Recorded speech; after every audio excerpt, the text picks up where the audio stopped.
You don't need to use ratios. So this is going to be another biggie for some people. For other people, they're going to have no idea what I'm talking about.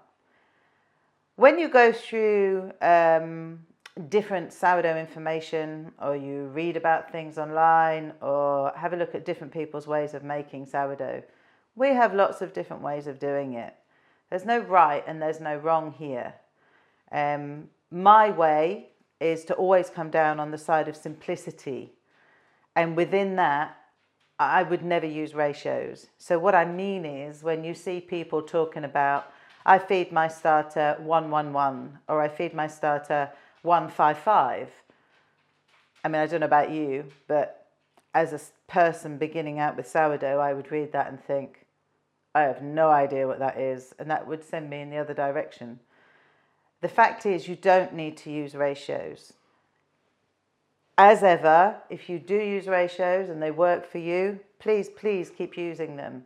This is me giving my version of how I do things, and just to explain it for the people that question me as to why I don't do it. The fact is, you don't need to. So if we come back to my starting point of my starter, so my little jar here, 50 grams of starter, that's my base amount. I will feed that based on what I want it to produce, not based on what's in there. So if you were using ratios, you'd have 50 grams of starter, you would think you need to then feed it 50 grams of water, 50 grams of flour, and it all has to be even if you were going 1-1-1. I've never done that ever in my sourdough making life. You don't need to. The best thing to do is, especially if you don't want any waste or you don't want any confusion, is just understand what you're starting with, fine.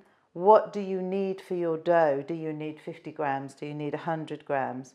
And feed your base amount of starter based on what you need it to produce.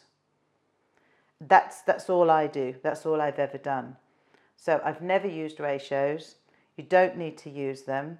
But if they work for you, then that's absolutely brilliant. But if you're seeing that stuff written down and it's confusing the life out of you, this is me telling you, you can ignore it. You don't need to do it that way.